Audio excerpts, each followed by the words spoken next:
principal, brothers, headmistress ma'am, dear teachers, judges, and my fellow students. I welcome you all to the Interclass Middle School Debate Competition 2024. I extend a special welcome to our esteemed judges for today's event, Brother Lawrence and Miss Neja West, who have kindly consented to judge the event and grace this occasion. I also welcome our tabulators for this event, Mr. Rakesh Bhatt and Mr. Rakesh Pandey. I start with the quote. It is better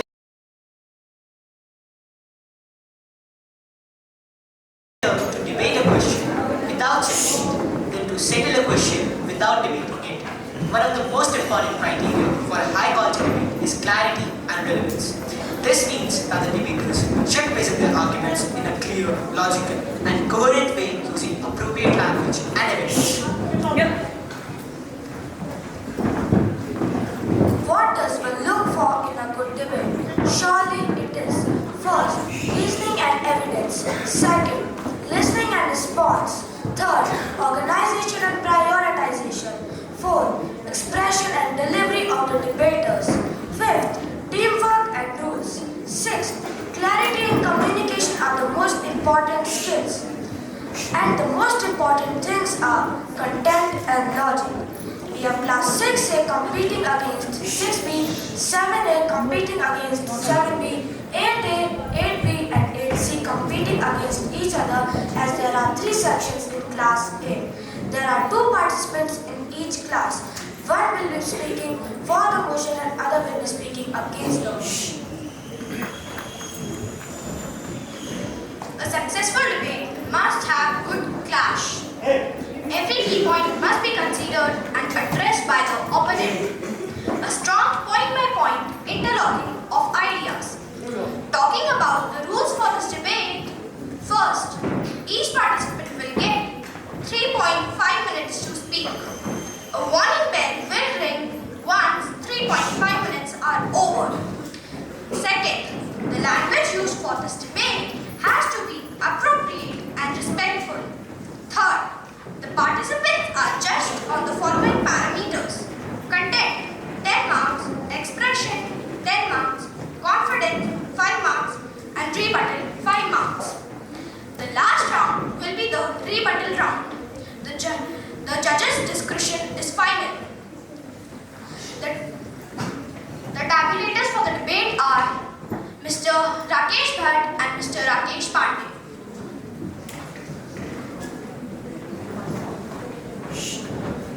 The topic of debate for class 6 is junk food should be banned in school. From class 6A, I now invite Sanskar Pandey to speak for the motion and Devang Mehta to speak against the motion. Good morning, respected teachers, my fellow competitors and all my dear friends. As a proud participant of this debate, I, Sanskar Pandey of class 6A, welcomes you all for witnessing a fruitful discussion of the most relevant topic of the day. I am expressing my views for the motion and for the motion. As we all know that the topic itself is a complete message to be learned from. And my topic is junk food should be banned in school. Do you know that we are talking about banning of junk food, but at the same time, data says that 65% of the country's revenue is contributed from junk food. Banning of junk food and snacks has been very controversial in the public school system. Junk food is any type of food with no nutritional value, and they create multiple health issues. Now let's have a quick view over the disease caused by junk food. Number 1, heart disease such as cardiovascular disease.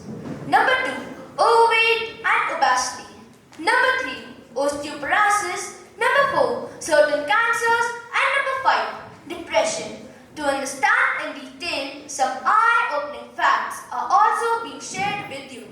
An estimated 17.9 million people died because of CVDs in 2019, representing 32% of all global deaths. Raised blood pressure, BP, is responsible for 7.6 million deaths per annum, or 13.5% of the total deaths. Most of the youngsters are used to take junk food because, in my opinion, it's due to the factor of taste. Junk food attracts us due to its spicy recipes as well as the ingredient of that junk food. So, we must be aware of this and we must minimize the use of junk food. Also, it would be tough to replace entire junk food at once, but by minimizing it, we can develop other healthy habits. Also, we know that nowadays some people eat junk food to reduce time. So, instead of eating junk food, we can eat homemade things such as homemade chips. Schools should not sell junk food. We are really happy to know that our government has taken a sincere effort to promote millets in our diets. To conclude, I would like to invite my fellow competitor to argue and to debate for the betterment of our lives, by which a healthy discussion may lead for a healthy society. Let's raise our voice to ban junk food in our schools as well as in our homes and parties around us. Thank you.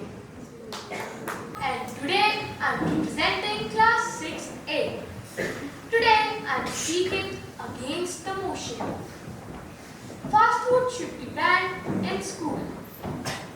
As we all know, junk food is becoming an increasingly important part of our diet as our lifestyle is becoming more healthy. Here are some benefits of fast food. As suggested by the name, fast food is a convenient, affordable and a quick meal. So, it is a good option for people with busy lives. Dark chocolate being a fast food increases memory and concentration.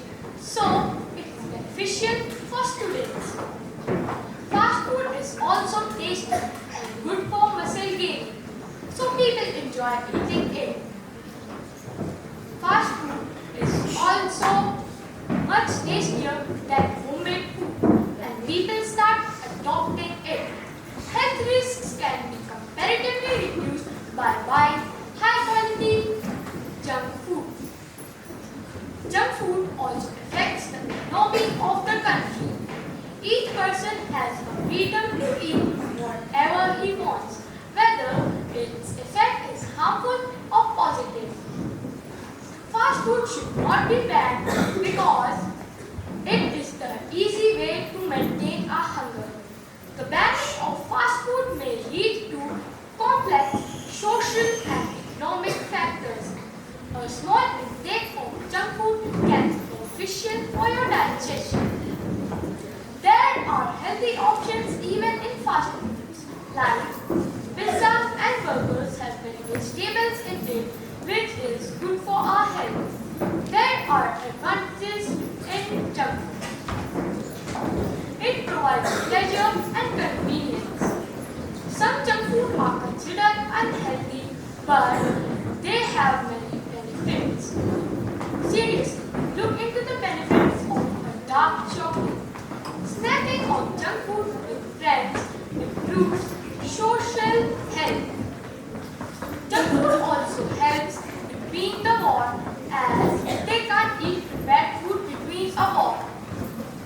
Junk food has the power to increase the economy of the country as nearly 65% of the country consumes junk food. Junk food is a way for poor people to gain money. Thank you.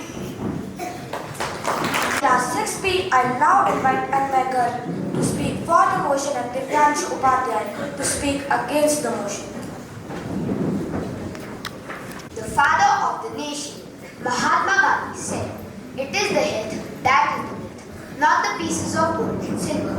Good afternoon, all my respected teachers, my dear friends, and all my competitors. I am Anmagar from class 6B. The topic of the debate is, should there be a ban on junk food in schools? Today, I am speaking for the motion. Now, let me explain. What do we understand by junk foods? Junk food refers to highly processed and low nutrient foods that are not good for our health. Some examples of junk foods include pizzas, burgers, chips, cold drinks, flavored juices, etc. Now my first argument for the debate is, As per National Family Health Survey 5, 3.4% of Indian children are suffering from obesity, which means overweight. My friends, 3.4% of the population of Indian children is too much. Junk foods are often high in calories, sugar and salt, which can contribute to childhood obesity. Now my second argument is impact on academic performance. Numerous studies have shown a clear link between nutrition and academic performance. Myself, Divyanshu Upadhyay, class 6B, is going to present on topic junk food should be banned in the school. I am presenting it against the motion. It is not denied that junk food is extremely tasty. Thanks to a long list of questionable additives, every bite is an explosion of delicious flavor. As far as concern of the school, in some parts of the world, some parents actually pack junk food in their children's lunchbox to have meal or snack in school. We have to admit junk food, processed food and fast food because they have become an unavoidable part of our life. In this era of technology, junk food has become a way of life for people in hurry. There are some facts which says junk food should not be banned in school. It is important for kids to eat something at school. Research shows that children do not like eating nutritious meal. Suppose if a child doesn't eat anything in school, his energy as well as immunity level would be down. It is also satisfying for parents that their child is at least eating something at school, even if it means junk food. Junk food is very easy to pack for busy parents. Junk food has a bad reputation, but those children who do not like vegetables eat it when it is put between pizzas, burgers, etc. We have the battle round now.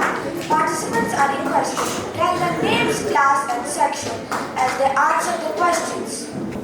Like Divyanshu, you said that every bite of junk food is explosion of taste. But if we eat it, so we are just thinking about that specific time period. But it is harmful to us in the long period of time. So how can we say that junk food is not harmful? If it is tasty, so it is harming our afterlife when we are grown up.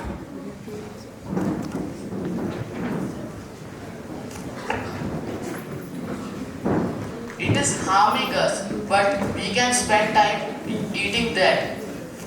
And if we have and we do not have anything to eat, so we can eat chips, cold drinks, chocolates, etc.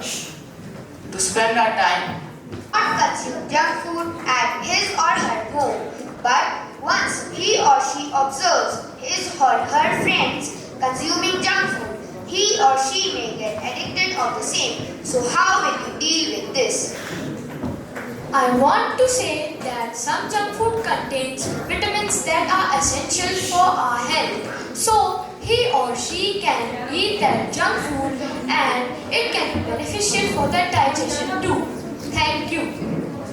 I want to ask Almay that if government is selling fast foods to shopkeeper and the amount they get from the shopkeeper they spend on the development of the country, so how can you say that fast food should be banned? Thank you, Devang, for giving such a brilliant question. But my friend, today we can eat junk foods, but when we will be old, we will get sick, so we will be a liability for the nation. What you eat today works and talks tomorrow. So junk foods must be banned in schools. Thank you. Good afternoon, everyone. Today's topic for class 7 is artificial intelligence. Is it a bane or a boon? My name is Ayandata and I am from class 7A and I am going to speak for the motion. And I strongly believe that artificial intelligence intelligence is a boon. Artificial intelligence is transforming the nature of almost everything which is connected to human life. Examples: employment, economy, communication, warfare, privacy, security, ethics, healthcare, etc. We are seeing its evolution in long term, that is leading humanity towards making this earth a better place to live. Every technology has its advantages and disadvantages, but advantages always outweigh the disadvantages for the technology to survive in the market, and AI has done so. Now, I will count you some blessings of AI. AI can perform many of the repetitive and mundane tasks which humans perform, allowing humans to focus on more creative and value-added activities. AI enhances decision-making capabilities by analyzing vast amounts of data and providing valuable insights. This helps business make more informed decisions, improve customer experiences, and optimize operations. In healthcare, AI assists doctors and medical professionals in diagnosing diseases, analyzing treatment plans, and identifying potential health risks, leading to more accurate and faster diagnosis, better treatment plans, and improved patient outcomes. AI applications include advanced web search engines, example Google search, recommendation systems, example YouTube, Amazon, and Netflix, understanding human speech, example Siri and Alexa, self-driving cars, example Waymo. A very good afternoon, one and all present here, respected brothers, our esteemed and dear judges, our tabulators for today's event, and my dear friends, my fellow competitors who are right behind me, and my dear audience who will see to the program today. My name is Vedant Joshi and I am from class 7A, and I am going to speak strictly against the motion, as I strongly believe that AI causes more harm than good to humans. So, I would like to enlighten you, my friends, into the world of disadvantages and bans that AI has showered on us. The ability to create a machine that can simulate human behavior is no small thing, but there is a but in here. It requires plenty of time and resources to get the job done from robots and these robotic drones, looking after the territories and borders of many countries. AI also needs to operate on the latest hardware and software to stay updated and meet the latest requirements for humans to solve or get the jobs done for them.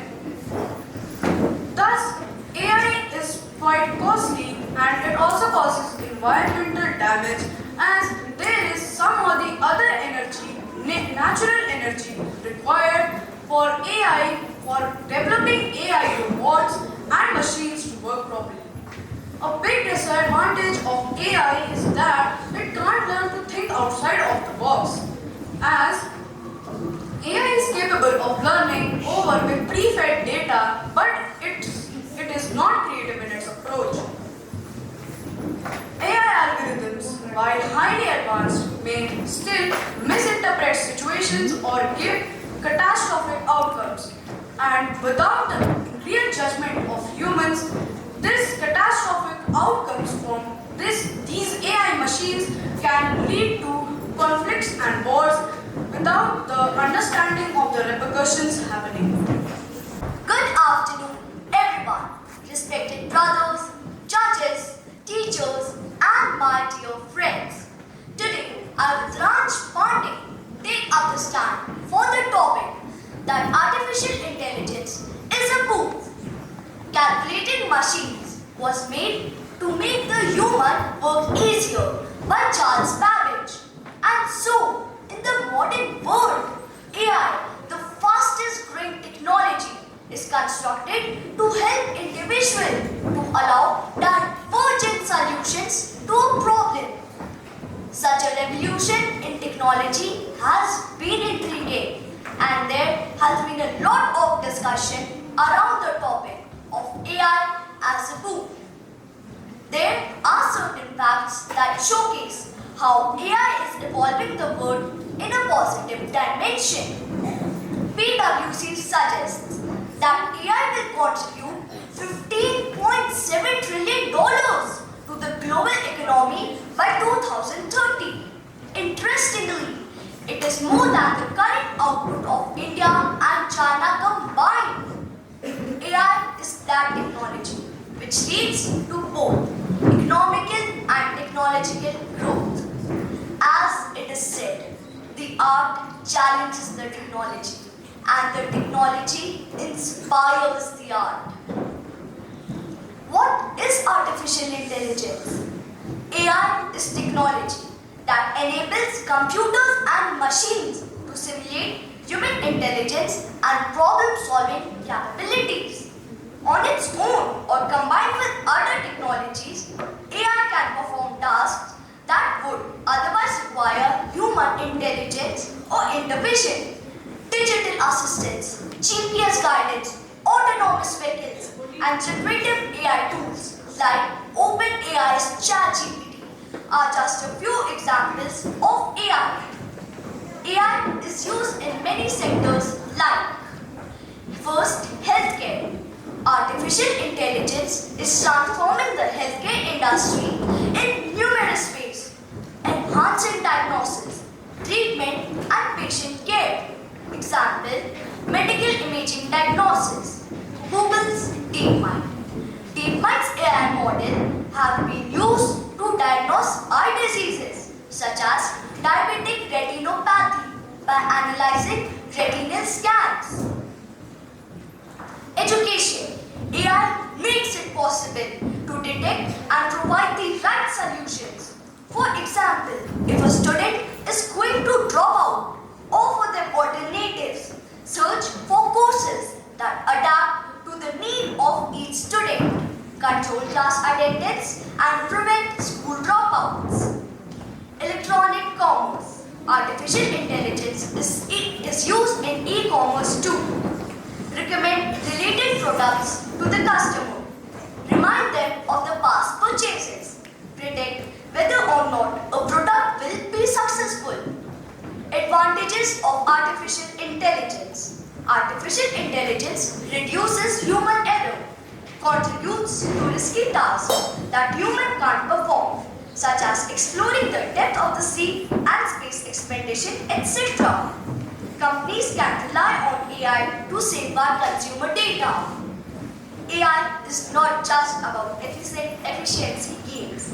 It's about opening up new possibilities, unlocking human potential, and solving some of the society's biggest challenges. Thank you. We risk neglecting the values of natural wisdom. Good afternoon, everyone. Dear judges, respected brothers, teachers, and my fellow friends. Today, the topic of debate for class 7 is artificial intelligence. Is it a boon or bane? And I, Chandrasekhar Singh of class 7B, stand strongly against the motion. I strongly believe that AI causes more harm than good, and it is the human intelligence that governs AI. Let's begin with the undeniable truth. AI threatens job security at a massive scale. As the algorithms become more sophisticated, industries automate, rendering human workers obsolete. It's just not conjecture. It's happening right now. From manufacturing to customer service, AI is displacing jobs at an alarming rate. Next, consider the pervasive erosion of privacy wrought by AI. Every click, every purchase, and every interaction is meticulously logged and analyzed by algorithms hungry for data.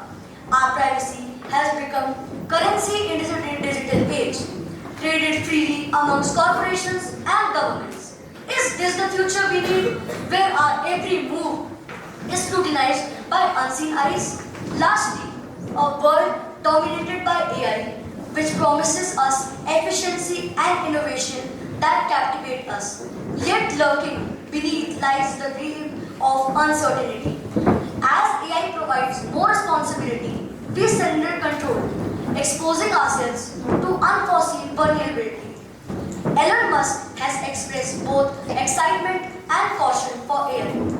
While he sees its potential to revolutionize many aspects of life, he also warned about the dangers of the uncontrolled artificial intelligence.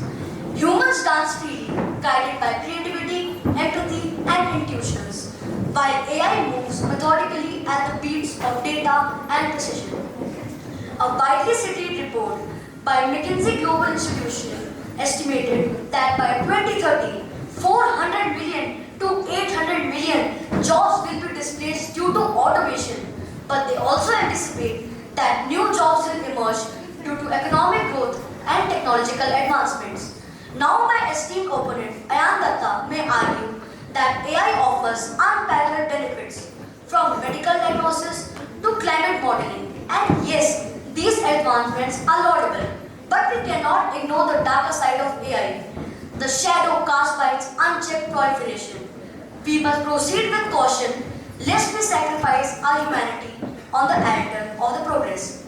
In conclusion, the question before us is not whether AI has potential, but whether we are willing to confront its inherent risks. Job displacement, privacy invasion, and ethical quandaries demand our attention and vigilance. So let us proceed with eyes wide open, mindful of the consequences of our creation. Thank you. Pocket money be given to children or not?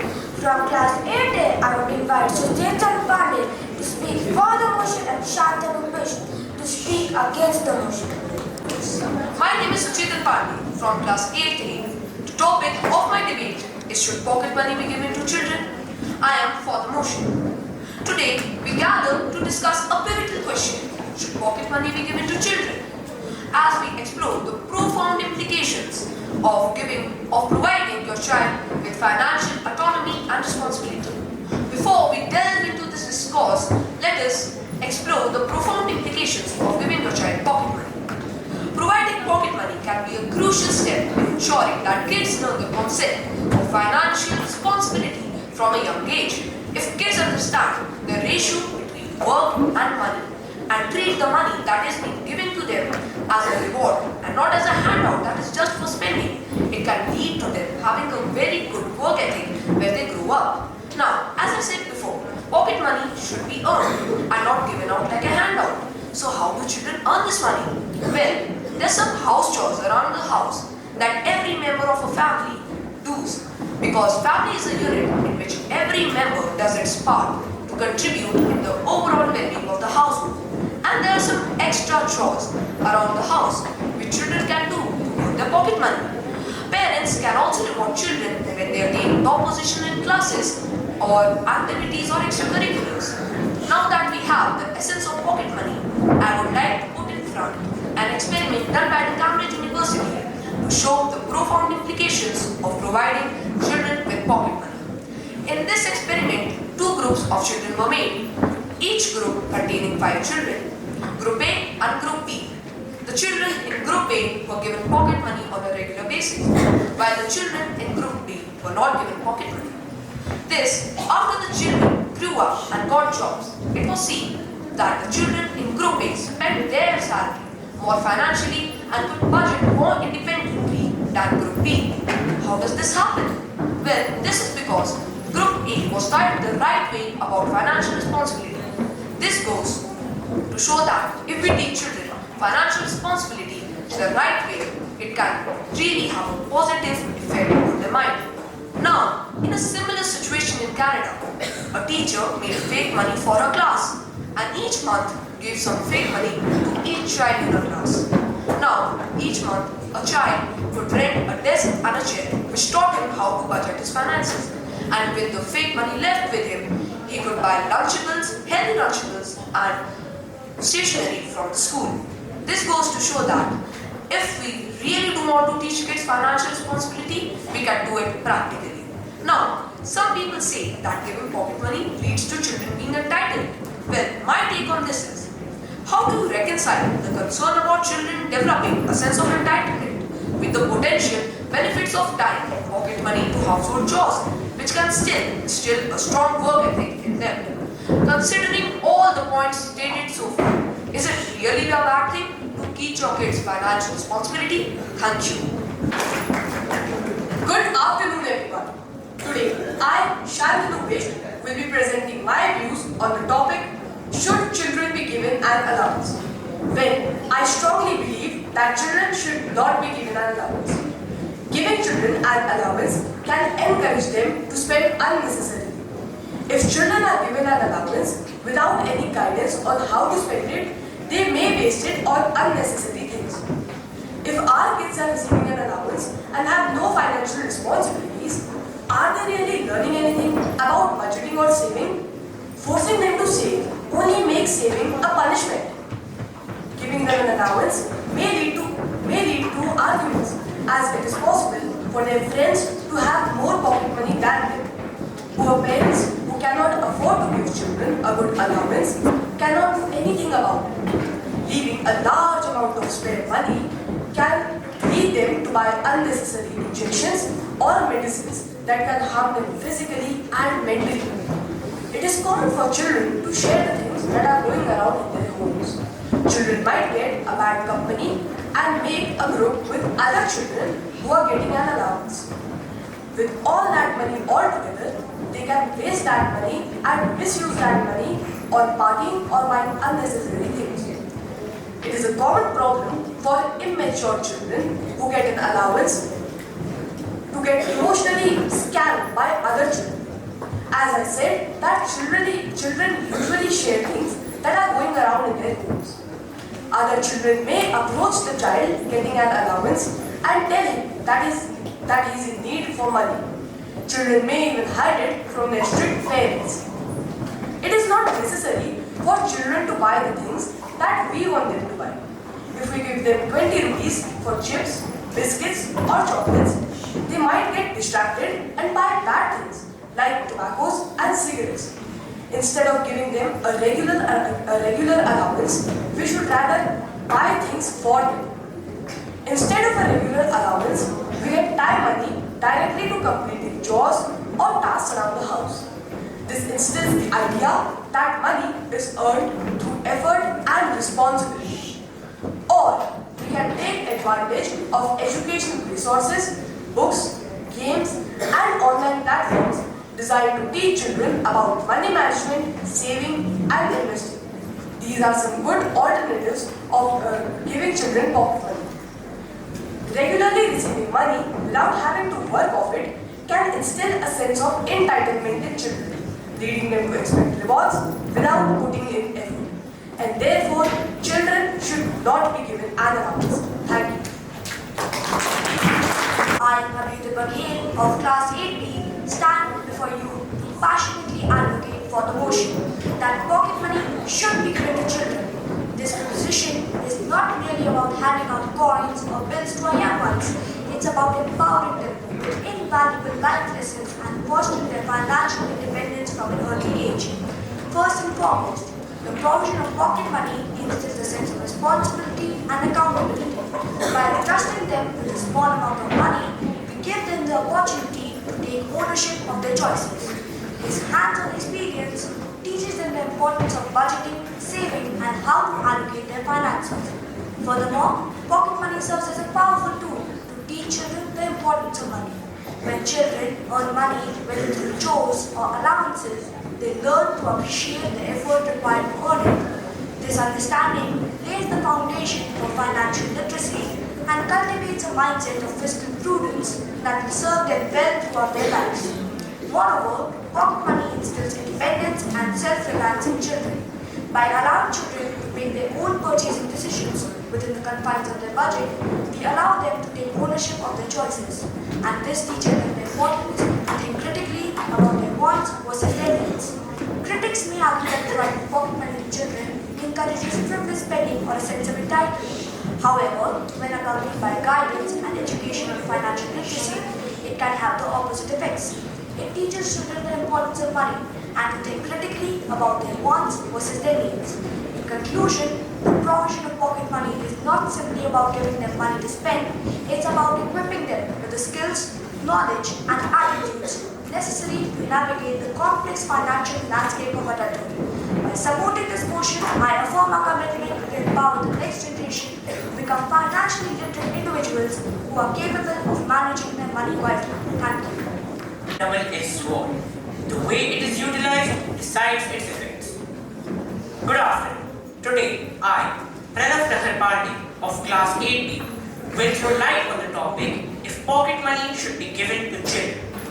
Children are innocent, with vulnerable minds. They can be influenced easily. When a child is given a large sum of money, he may be influenced by factors which are not good for the child. He may start overeating, overspending. He may even develop the habit of bragging. Such factors can deteriorate a child's physical and mental health, and the habits that we develop from a young age continue for the entirety of our lifetime. A child with a high pocket money will keep overspending and will become spoiled inevitably. When a child with an average pocket money sees him, he may be influenced by it, and a child with a low pocket money will have to save for months and months to buy something. So, should a child not fulfill his wishes? Does he have no right to be happy? All these three situations are somehow detrimental towards the child's well-being or welfare. The solution here is instead of giving children money on a regular basis, they should straight away convey their desires to their parents. The parents should accept the child's fair wishes and the child should be ready to accept denial. The child should also explain why he requires that specific item. So, continuing on, there is another fact which is usually brought up during a debate, that is financial autonomy. This fact is, however, only partially true. Too much of financial autonomy has already proved to be disastrous countless times.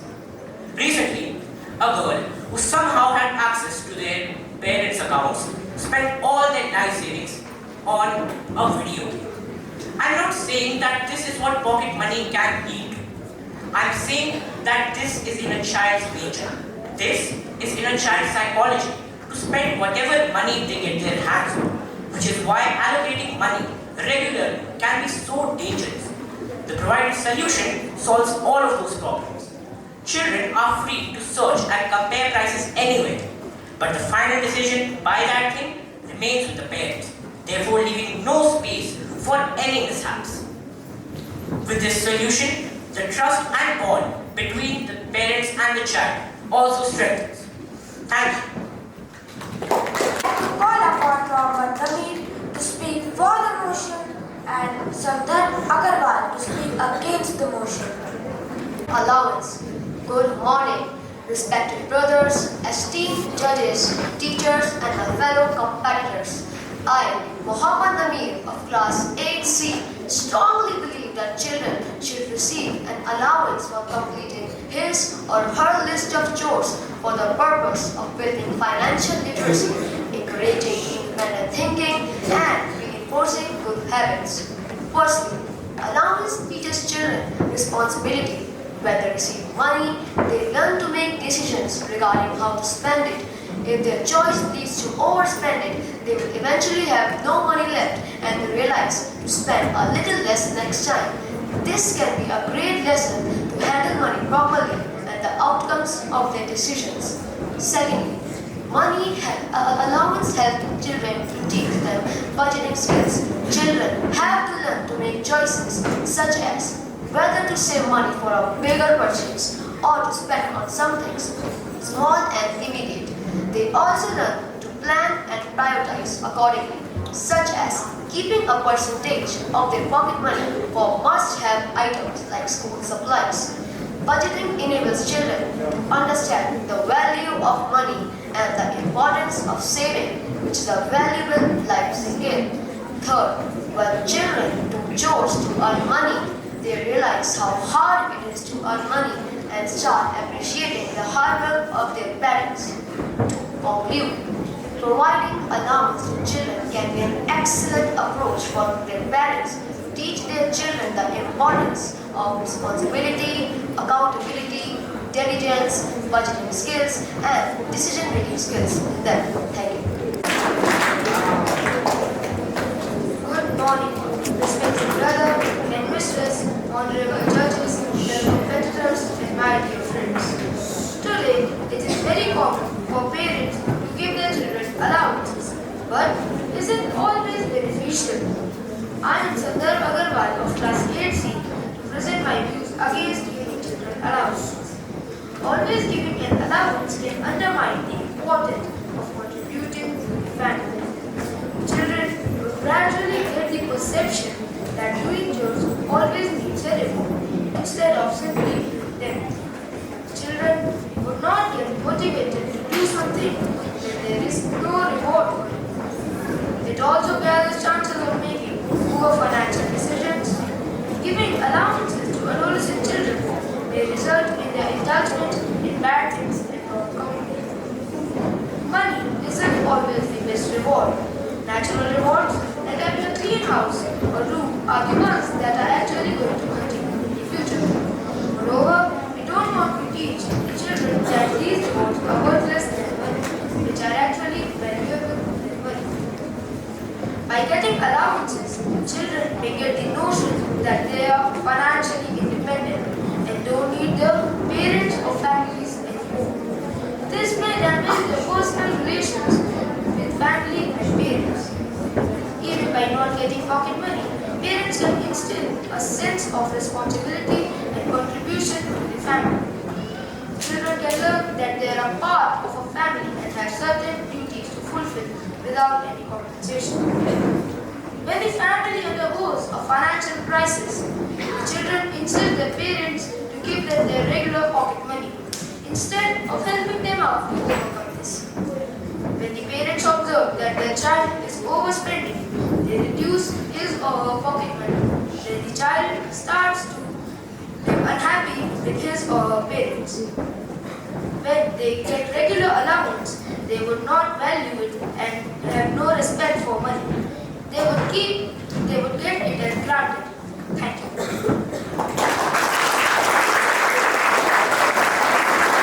From class 8th, I would like to ask my colleague Pranav a question. So Pranav, how do they survive? How do children survive in the real world where it's important to have prior experience with money so that they do not get scammed in the real world? Thank you so much for the question, Suchetan. I am Pranav Pandey from class 8D. We can teach children to think critically and question offers that seem too good to be true. We can encourage them to verify offers before making any financial decision. Children can compare prices anywhere, online or by market survey, and show them to their parents. This also gives them a sense of financial responsibility. Thank you. I hope you are satisfied with my answer. Yes. My name is Shantanu Bish and I am from class 8A. My question is for my friend Abhinay. So Abhinay, my question to you is, how do you stop children from getting bullied in school if someone has a higher allowance than them? Thank you. Thank you for the question, Shantanu. Thank you for the question, Shantanu. I am Abhyuday Baghel of class 8B. Pocket money is just one factor, while bullying stems from much more serious issues. To effectively counter bullying in school, we should focus on building our child's self-confidence and self-esteem. He should be taught to use Sandal. Pocket money. When a child gets pocket money, he learns how to manage his finances.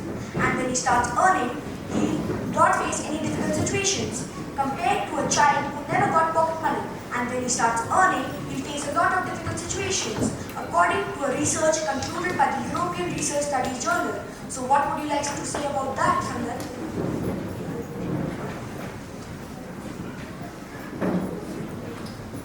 Well, thank you for the question, Abhyuday. When they first make mistakes, they can easily learn from them and can ensure that they don't repeat it later in life. Parents can involve their grown-up children in financial talks and discussions. This can give them an idea how to manage with the finances and how to invest them intelligently. Are you satisfied with my answer? Thank you for your answer, Sandar. But your answer is not backed up by any study or any study researched by any organization around the world. So, Well, that depends on from child to child. Some children can learn that with pocket money and some cannot. In my opinion, pocket money is not a great access to teach children about their finances. Instead, parents can tie money with regular house chores.